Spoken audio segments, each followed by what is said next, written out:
Au parc animalier d'Auvergne, à Ardes-sur-Couze, la température dépasse les 30 degrés en milieu de matinée. Les girafes et les gazelles de Maure, habituées au climat africain, ne souffrent pas trop de la chaleur.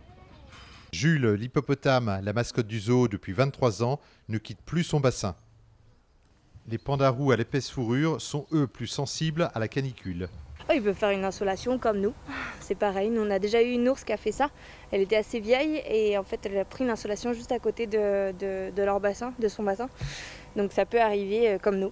C'est des animaux qui sont hyper bien adaptés au froid, ils ont même des poils jusqu'à l'intérieur de leurs oreilles, donc du coup nous l'été on leur a installé 2 brumisateurs au sein de l'enclos et du coup des fois on les voit faire leur sieste sous les brumisateurs. Des brumisateurs dont profitent également les visiteurs. J'aime bien, c'est agréable et ça fait du bien. L'enclos des rennes est également rafraîchi par le même système. Ce raton laveur profite de cette cascade vivifiante. Ses congénères restent à l'ombre, comme la plupart des animaux.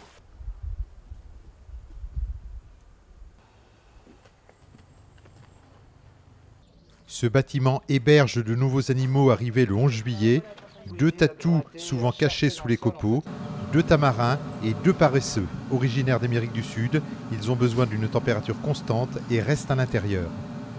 C'est un rythme très lent de vie, hein.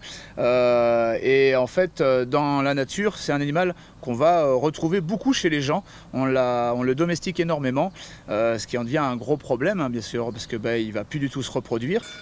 Un petit train permet de monter au sommet du parc à 900 mètres. William, le conducteur, s'adapte comme les animaux à la chaleur. On a notre petit ventilateur, donc c'est sympa, c'est agréable.